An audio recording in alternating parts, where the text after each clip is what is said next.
नमस्कार दोस्तों, मैं ईशान गुप्ता एक बार फिर से आप सभी का स्वागत करता हूं मेरे इस यूट्यूब चैनल के ऊपर। दोस्तों, हम लोग बाइनोमियल थ्योरम जो था उसको कंप्लीट कर रहे थे, तो आज हम लोग कोशिश करेंगे कि बाइनोमियल थ्योरम को आज हम लोग कंप्लीट कर लें। तो लास्ट के अंदर हम लोगों ने ये क्वेश्चन कंप्लीट किया था। आज हम लोग थोड़ा सा आगे बढ़ते हैं और मैं आप लोगों को एक नया कंसेप्ट सिखाऊंगा आज, मिडिल टर्म यानी मध्य पद का। मिडिल टर्म को हम लोग बोलते हैं मध्य पद, कि हम लोग मध्य पद को किस तरीके से निकालते हैं और किस तरीके से हम लोग इसको सॉल्व करते हैं। देखिए दोस्तों, अगर हम लोग बात करें मध्य पद की, तो अगर हमें पता है एक चीज़ कि इक्वेशन जो होती है वो होती है x प्लस ए की पावर n। इसको अगर मैं लिखना चाहूँ, ये भी एक इक्वेशन होती है, और मैंने आपको एक और इक्वेशन बताई थी 1 प्लस एक्स की पावर n। मैंने आप लोगों को बताया था कि इसके अंदर नंबर ऑफ टर्म्स यानी पदों की संख्या कितनी होगी, नंबर ऑफ टर्म्स या फिर पदों की संख्या कितनी होती है, n+1। टोटल कुल n+1 टर्म्स होगी इसके अंदर, यानी जितनी घात होगी यानी जितनी पावर होगी इसकी, उतने उससे एक ज़्यादा उसमें संख्याएं होगी। अब देखिए दोस्तों, इसके अंदर हम लोग किस तरीके से कर सकते हैं। इसके अंदर हम लोग दो तरीके से हम लोग इसमें टर्म्स निकाल सकते हैं। एक हम लोग अगर मानेंगे n अगर सम हो और n अगर विषम हो, यानी n अगर एक बार इवन टर्म्स हो और या फिर n अगर एक बार ऑड होगा। तो इसमें हमारे दो केस बनते हैं। n अगर इवन होगा, n अगर इवन टर्म्स होगी, n की वैल्यू इवन होगी, तो n अगर इवन होगा तो यहाँ पर नंबर ऑफ टर्म्स कितनी होगी, आप बता सकते हैं मुझे। नंबर ऑफ टर्म्स जो होगी वो होगी कितनी, ऑड, क्योंकि n आपने इवन माना है। मान लीजिए यहाँ पर 5 है, सॉरी यहाँ पर अगर आपने 6 लिया है, तो नंबर ऑफ टर्म्स कितनी हो जाएगी, 7, मतलब एक ज़्यादा, तो 7। तो इसमें केवल एक मिडिल टर्म होगी। कितनी टर्म होगी, एक मिडिल टर्म होगी। और वो मिडिल टर्म कौन सी होगी, वो मिडिल टर्म होगी n/2 + 1/8 टर्म। समझ में आया आपको, केवल इसमें एक ही मिडिल टर्म होगी और वो होगी n/2 + 1/8 टर्म। अब देखिए दोस्तों, इसी तरीके से अगर मैं बात करूं यहाँ पर, अगर n ऑड होगा, n अगर ऑड होगा, फॉर एग्जांपल यहाँ पर वैल्यू जो है मान लीजिए 5 है, तो यहाँ पर नंबर ऑफ टर्म्स मुझे बता सकते हैं, नंबर ऑफ टर्म्स यानी पदों की कुल संख्याएं कितनी होगी, पदों की कुल संख्याएं यहाँ पर इवन होगी।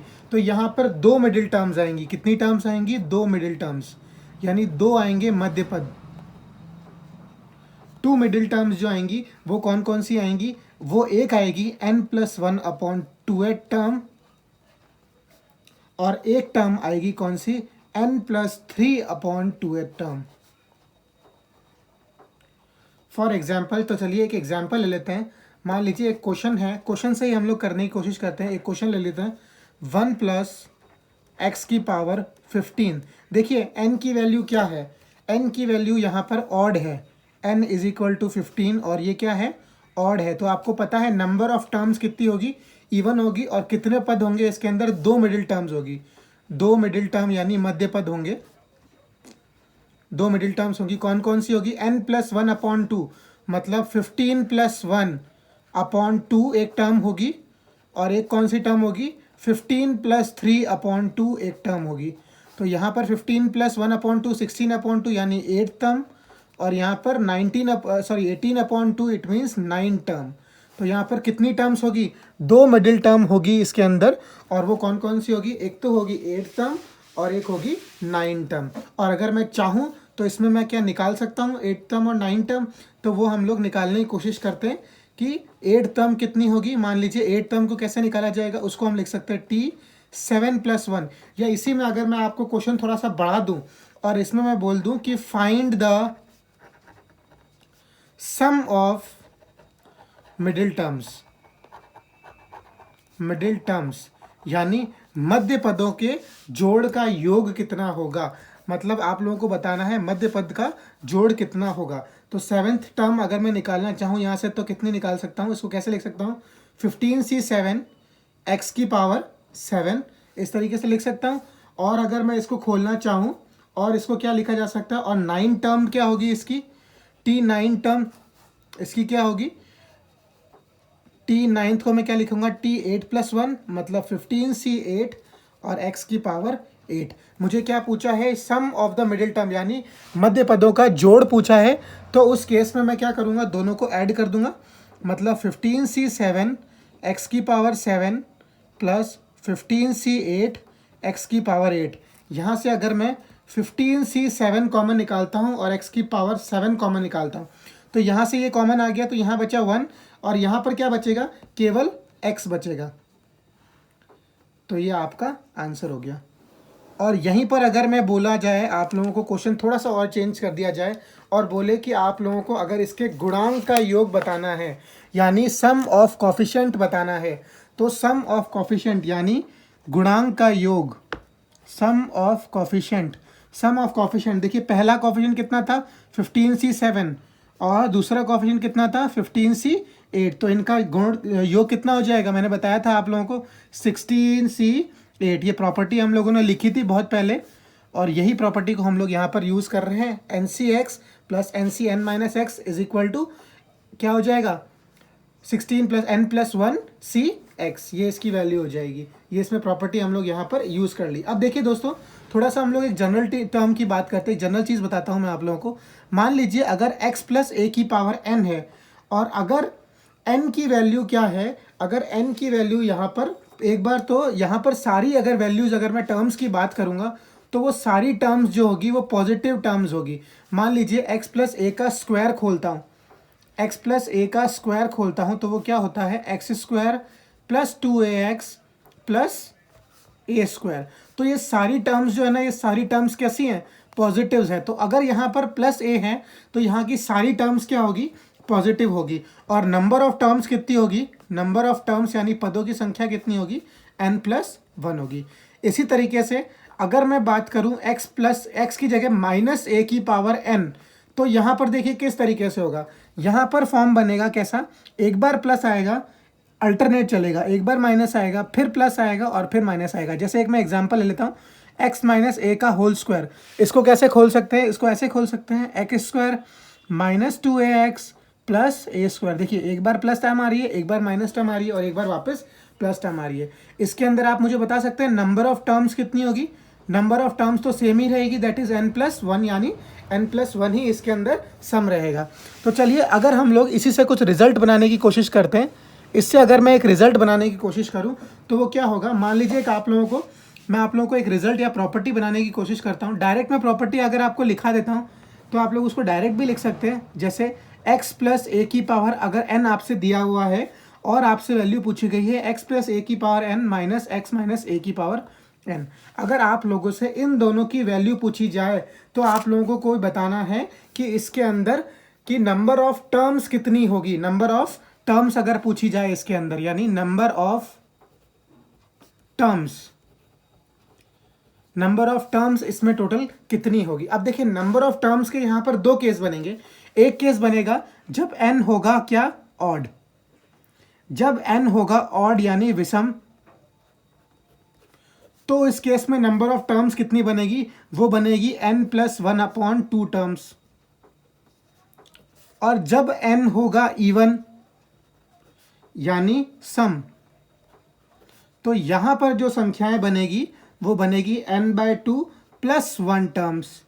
ये +1 टर्म वो टर्म है जो आपकी NC0 से आएगी, ये ध्यान रखिएगा। ये 1 की NC0 की वैल्यू हमेशा 1 होती है, तो ये वो टर्म रहेगी, इस चीज़ को हमेशा ध्यान रखिएगा। तो चलिए अब हम लोग थोड़ा सा देखते हैं नंबर ऑफ टर्म्स। अब चलिए आगे बढ़ते हैं। अगर हम लोगों की टर्म्स जो होगी, अगर n ऑड होगी तो विषम मतलब n+1/2, यहाँ पर प्लस का साइन होगा।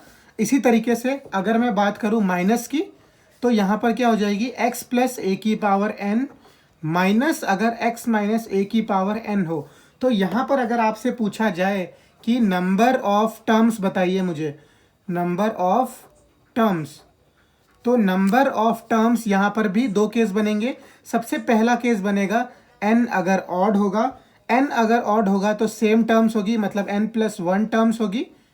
लेकिन अगर n इवन होगा, n अगर इवन हुआ तो टर्म्स आएगी n/2 टर्म्स। क्यों, क्योंकि ये जो 1 टर्म है ये सारी की सारी टर्म्स वहाँ से कैंसिल हो जाएगी क्योंकि माइनस का साइन आया है। तो इस तरीके से अब अगर मैं आप लोगों को एक क्वेश्चन लेता हूँ, क्वेश्चन से करते हैं, क्वेश्चन से आसान हो जाएगा थोड़ा सा। इस रिजल्ट को अगर आप याद रखना चाहें तो याद रख सकते हैं। मान लीजिए x प्लस ए की पावर 50 है प्लस x माइनस ए की पावर 50 है, और आप लोगों से पूछा गया है नंबर ऑफ टर्म्स कितनी होगी यहाँ पर। तो नंबर ऑफ टर्म्स निकालने के लिए मैंने आपको बताया नंबर ऑफ टर्म्स। अब इसको देखिए, n की वैल्यू क्या है, n की वैल्यू इवन है, तो नंबर ऑफ टर्म्स, और बीच में साइन किसका है, प्लस का, तो क्या लगेगा n/2 + 1। तो यहाँ पर अगर आप लगाना चाहें तो क्या लगाएंगे, n/2 + 1। तो n/2 का मतलब हो गया 50/2 + 1, इट मीन्स 26 इसके अंदर टोटल टर्म्स होगी। समझ में आया, इसमें टोटल टर्म्स कितनी होगी, 26। आप देखिए एक क्वेश्चन और लेते हैं इसी तरीके से, एक और क्वेश्चन लेते हैं। x प्लस या x माइनस ए की पावर 51 माइनस x प्लस ए की पावर 51 माइनस x माइनस ए की पावर 51। तो सेम केस, अब देखिए यहाँ पर, देखिए यहाँ पर n ऑड हो गया और माइनस का साइन हो गया, तो यहाँ पर टर्म्स क्या आएंगी, n + 1/2। तो इस केस में भी अगर मैं नंबर ऑफ टर्म्स बनाना चाहूँ तो नंबर ऑफ टर्म्स इस केस की क्या होगी, n + 1/2, दैट इज 52/2। इस केस में भी 26 टर्म्स हो गई टोटल। समझ में आ रहा है दोस्तों ये चीज़ आप लोगों को। चलिए अब थोड़ा सा आगे बढ़ते हैं, इसी से हम लोग थोड़ा एक अच्छा क्वेश्चन लेने की कोशिश करते हैं। इसी से रिलेटेड एक अच्छा क्वेश्चन लेते हैं। क्वेश्चन जो है हमें ये बता रहा है कि मान लीजिए x प्लस अंडर रूट में x³ -1 की power 5 plus x minus under root में x³ -1 की पावर 5। आपको इसकी पूछा, ये क्वेश्चन है, और आप लोगों से पूछा है डिग्री इसकी कितनी होगी, डिग्री यानी इसकी घात कितनी होगी, घात मतलब इसकी पावर कितनी होगी। तो अब आपको इसका बताना है कि आप लोगों की इसकी पावर टर्म्स कितनी होगी, यानी इसकी घात कितनी होगी। मान लीजिए देखिए, इस तरीके के क्वेश्चंस करने के लिए आप लोग इसको खोल नहीं सकते हो क्योंकि रूट के अंदर रूट आ गया है। तो इसको अगर आप कुछ टर्म मान लो, मान लीजिए इसको आप मान लो x³ -1 को अगर आप y मान लेते हो, तो देखिए अब इसको किस तरीके से खोला जा सकता है। इसको ऐसे लिख सकते हैं हम लोग x प्लस y की पावर 5 प्लस यहाँ पर लिख सकते हैं हम लोग x माइनस y की पावर 5। इस तरीके से खोल सकते हैं। अब यहाँ पर नंबर ऑफ टर्म्स कितनी हो जाएगी, number of terms will be कितनी हो जाएगी, n + 1/2, मतलब 5 + 1/2 = 3 टर्म्स हो गई इसके अंदर। अब कोई मुझे बता सकता है 3 टर्म्स कौन कौन सी होगी। देखिए 3 टर्म्स बनाना इसके अंदर बहुत आसान है। कैसे, देखिए 2 टाइम्स तो होगा क्योंकि बात की जो माइनस की टर्म्स हैं वो सारी की सारी तो कट जाएंगी, तो 2 टाइम्स। देखिए सबसे पहले 5c0 से लीजिए, 5c0 x की पावर सबसे पहले क्या आएगी, 5 प्लस 5c1 वाली टर्म तो इससे कट जाएगी क्योंकि माइनस का साइन है तो उसके साथ कट जाएगी। बची क्या, 5c2 बचा, और x³ y², x का क्यूब आ जाएगा और y का स्क्वायर आ जाएगा। थोड़ा डायरेक्ट करने की कोशिश कर रहा हूँ। प्लस 5c3 वाली भी टर्म कट जाएगी क्योंकि वहाँ पर x² आएगा और y का क्यूब आएगा, तो y का नेगेटिव यहाँ पर पॉजिटिव, तो दोनों चीज़ें कट गई। फिर उसके बाद वापस 5c4 xy की पावर 5 और 5c5, क्या 5c5 में देखिए y की पावर वापस आ जाएगी माइनस में, और यहाँ पर भी माइनस में, तो दोनों चीज़ें कट जाएगी। तो यहाँ से आपकी ये टर्म्स आ गई। अब देखिए यहाँ पर अगर मैं x का मेन कोफिशिएंट देखूँ, यानी सबसे बड़ा कोफिशिएंट कितना है, 5, तो यहाँ से इसकी डिग्री आई 5। समझ में आया। अगर यहाँ से मैं देखूँ x की पावर है कितनी, क्यूब, और y का स्क्वायर, y मुझे पता है कितना है, x³ -1 का स्क्वायर, तो स्क्वायर से रूट हट जाएगा, तो x³ से जब x³ मल्टीप्लाई होगा तो यहाँ पर पावर यानी डिग्री आएगी 6, यानी घात आएगी 6। और अगर मैं यहाँ पर बात करूँ x × y का स्क्वायर, मतलब रूट ऑफ x³ -1 की पावर 4, देखिए स्क्वायर में तो रूट हट जाएगा, फिर वापस उसका स्क्वायर करेंगे तो 3 का स्क्वायर कितना हो जाएगा, यहाँ पर पावर मल्टीप्लाई, तो 3 × 2 = 6, 6 और 1 यहाँ पर पावर कितनी आ रही है, 7 आ रही है। तो 7 इसकी लार्जेस्ट पावर है, यानी इसकी घात कितनी हो गई, इसकी घात यानी इसकी डिग्री जो हो गई वो 7 हो गई। आप लोगों को पूरा सॉल्व करने की ज़रूरत नहीं है, आप लोग यहीं से देख के बता सकते हो कि इसकी लार्जेस्ट डिग्री जो होगी वो कितनी होगी। समझ में आया? तो दोस्तों इतना आप लोगों को, आई होप आप लोगों को समझ में आया होगा। तो चलिए अब आज का इसी इंटीग्रल टर्म्स का, इसका हम लोग बाइनोमियल थ्योरम का लास्ट टॉपिक देखते हैं, जिसको हम लोग बोलते हैं इंटीग्रल टर्म्स या फिर पूर्णांक के बारे में। अब देखिए, अब बात करते हैं इंटीग्रल टर्म्स। इंटीग्रल टर्म्स या फिर अगर मैं इसको बोलूँ इंटीजर्स, इंटीजर्स को मैं बोलता हूँ पूर्णांक। अब पूर्णांक कौन से होते हैं मैं अभी आपको बताऊंगा। और इसको बोला जाता है terms free from radical sign. अब रेडिकल साइन क्या होता है मैं हर चीज़ आपको समझाऊंगा। थोड़ा सा आपको देखने में अजीब सा लग रहा है पर है बहुत ही ज़्यादा आसान। देखिए पूर्णांक, अब इंटीजर्स क्या होते हैं, सबसे पहले मैं आप लोगों को थोड़ा इंटीजर समझाता हूँ। अब मुझे बताइए 4 एक इंटीजर है। क्या है 4 एक इंटीजर? बिल्कुल पूर्णांक आप लोगों को पता होना चाहिए, माइनस इनफाइनाइट से लगाकर प्लस इनफाइनाइट तक, लेकिन कोई भी डेसिमल वाली टर्म या फ्रैक्शन वाली टर्म इसके अंदर नहीं आएगी। तो क्या 4 एक इंटीजर है? हाँ बिल्कुल है। क्या 4 की पावर 1/2 एक इंटीजर है? देखिए 1/2 का मतलब स्क्वायर रूट, हाँ बिल्कुल इंटीजर है क्योंकि 2 बन जाएगा। क्या 4 की पावर 1/3 इंटीजर है?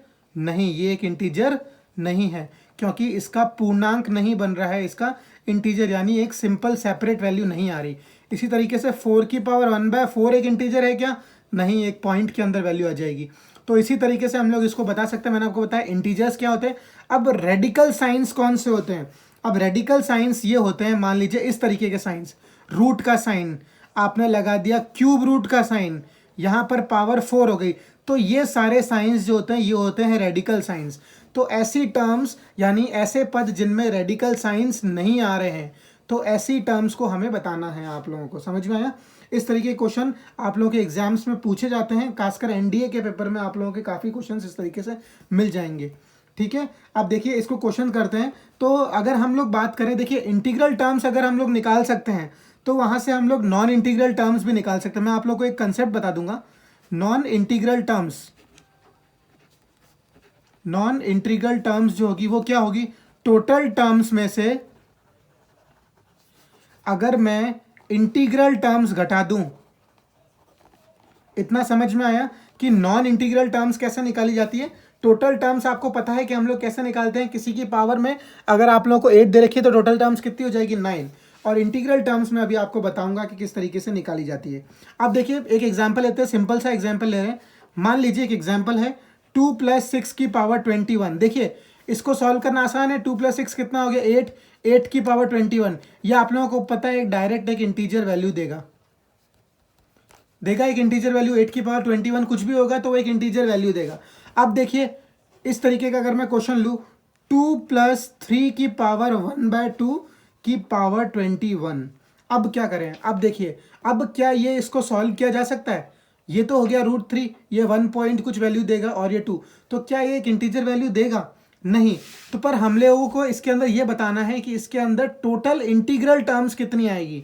अब टोटल इंटीग्रल टर्म्स हम लोग निकालते कैसे हैं वो सबसे पहले चेक करते हैं हम लोग। उसके अंदर देखिए इसकी पावर कितनी है? इसकी पावर है 1 और इसकी पावर कितनी है? 1/2। तो इसका डिनोमिनेटर देखिए और इसका डिनोमिनेटर देखिए, 1 और 2 एलसीएम लीजिए, 1 और 2 का कितना आ जाएगा? 2। एलसीएम मतलब लसअप, एलसीएम लीजिए 1 और 2 का, क्योंकि इसको मैं ऐसे लिख सकता हूँ 2 की पावर 1/1 और इसको मैं ऐसे लिख सकता हूँ 3 की पावर 1/2। तो इस 2 का और इस 1 का आप लीजिए एलसीएम, कितना आया? यानी लसअप लीजिए, कितना आया? 2। तो अब करिए जितनी पावर्स आपको दे रखी हैं 21 को डिवाइड करिए 2। अब ये पूरा कितने टाइम्स जा रहा है? ये जा रहा है 10 टाइम्स, तो पूरा जा रहा है तो 10 टाइम्स तो इसकी टर्म हो गई। तो अगर मैं बोला जाए नंबर ऑफ इंटीग्रल टर्म्स वो होती है इससे एक ज़्यादा, यानी टोटल इसमें टर्म्स कितनी हो गई? 11 टर्म्स हो गई। समझ में आया? इसी तरीके से अगर मैं इसमें बोलूं कि आपको बताना है नॉन इंटीग्रल टर्म्स कैसे निकालेंगे यहां से, अभी बताया आपको। Non integral terms is equal to total terms minus integral terms. अब देखिए टोटल टर्म्स कितनी होगी इस क्वेश्चन से पता करिए। यहाँ पर 21 है तो टोटल नंबर ऑफ टर्म्स कितनी हो जाएगी, इससे एक ज़्यादा यानी 22। और इंटीग्रल टर्म्स आपने निकाली है कितनी, 11। तो नॉन इंटीग्रल टर्म्स कितनी हो जाएगी, 22 माइनस 11, मतलब नॉन इंटीग्रल टर्म्स कितनी हो गई, 11 हो गई। समझ में आया आपको दोस्तों। तो चलिए एक क्वेश्चन और लेते हैं हम लोग, थोड़ा सा अच्छा क्वेश्चन लेते हैं इससे। 3 की पावर लेते हैं 1/2 प्लस 2 की पावर लेते हैं 1/3 और इसकी पावर मान लीजिए 113 है। अब आपको पूछा जाए कि इसमें नॉन इंटीग्रल टर्म्स और इंटीग्रल टर्म्स कितनी होगी। तो चलिए मैंने आपको बताया था सबसे पहले इन फ्रैक्शंस का क्या लेंगे, एलसीएम यानी लसअप। एलसीएम ले लो, एलसीएम ले लो। एलसीएम 2 और 3 का एलसीएम कितना होता है, 2 और 3 का एलसीएम कितना होता है, 6। 6 आपने एलसीएम ले लिया। अब देखिए क्या करेंगे, इस 113 को डिवाइड करेंगे 6 से। अब ये कितने टाइम्स पूरा जाएगा, 6 1 जा 6 और 6 8 जा 48। तो 18 टर्म्स तो पूरी टर्म्स हो गई, 18 टर्म्स तो पूरी हो गई। तो नॉन इंटीग्रल टर्म्स या फिर नंबर ऑफ इंटीग्रल टर्म्स, पहले हम लोग इंटीग्रल टर्म्स निकालेंगे। नंबर ऑफ इंटीग्रल टर्म्स वो कितनी हो जाएगी, 18 + 1 यानी 19। तो इसी तरीके से अगर मैं निकालना चाहूं नॉन इंटीग्रल टर्म्स, इस तरीके के क्वेश्चन आपसे पूछे जाएंगे कि आप लोगों को बताना होगा कि इंटीग्रल टर्म्स कितनी है और नॉन इंटीग्रल टर्म्स कितनी है। तो नॉन इंटीग्रल टर्म्स कितनी हो जाएगी, 113 तो टोटल टर्म्स नहीं होगी क्योंकि एक ज़्यादा होगी इससे, तो 114 हो गई टोटल टर्म्स और माइनस 19, तो आपकी नॉन इंटीग्रल टर्म्स कितनी हो गई, टोटल 95। समझ में आया या आप लोगों को इंटीग्रल और नॉन इंटीग्रल टर्म्स के बारे में। अब देखते हैं एक लास्ट टॉपिक इसका जो बचा हुआ है बाइनोमियल थ्योरम का, वो है सम ऑफ कॉफिशिएंट यानी गुणांक का योग, जो बिल्कुल लास्ट टॉपिक है। सम ऑफ कॉफिशिएंट या फिर मैं इसको बोल सकता हूं गुणांक का योग। अब गुणांकों का योग किस तरीके से निकाला जाता है, मान लीजिए, फिर मैं आपको इसका एक शॉर्टकट भी बताऊंगा।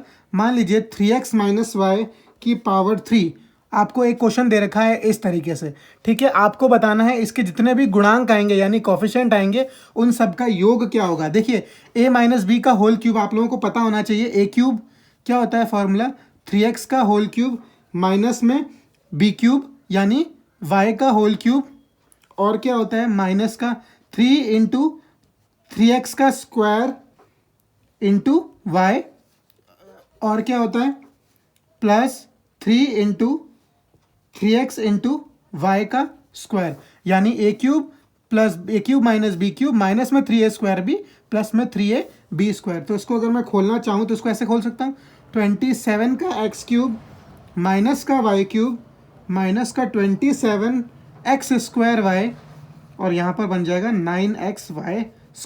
तो इसमें क्या बोला है, सम ऑफ कोफिशिएंट यानी गुणांकों का योग पूछा गया है। तो अगर मैं यहाँ से सम ऑफ कोफिशिएंट निकालना चाहूँ,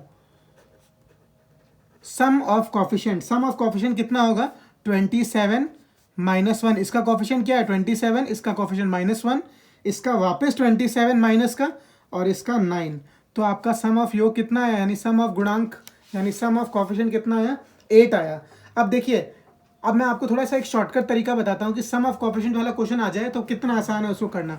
देखिए शॉर्ट तरीका ये है कि जब भी किसी भी सम ऑफ कोफिशिएंट को निकालना हो तो हमेशा उसके अंदर जितने भी वेरिएबल है यानी जितने भी चर पद हैं उसकी जगह आप लोग 1 पुट कर दो। जैसे x = 1 इसके अंदर रख दो और y = भी 1 पुट कर दो। क्या किया आपने, पुट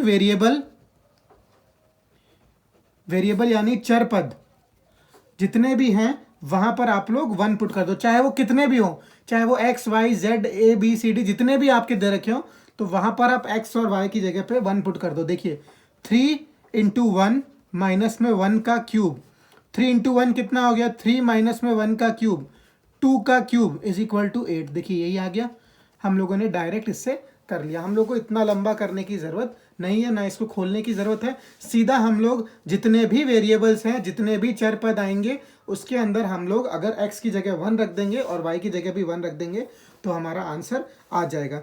इसी तरीके से अगर मैं एक क्वेश्चन लूँ 2x² - x + 1 का होल स्क्वायर, अगर मैं इसमें आपसे पूछूं कि इसके अंदर अगर मुझे बताना है आप लोगों को कि सम ऑफ कोफिशिएंट क्या होगा, तो कैसे खोल सकते हैं आप लोग इसको देखिए।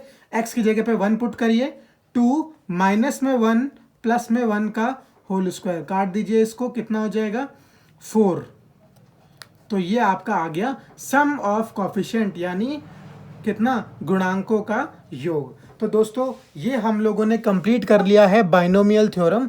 आई होप आप लोगों को जितना भी मैंने बाइनोमियल थ्योरम करवाया है वो आप लोगों को अच्छे से समझ में आया होगा।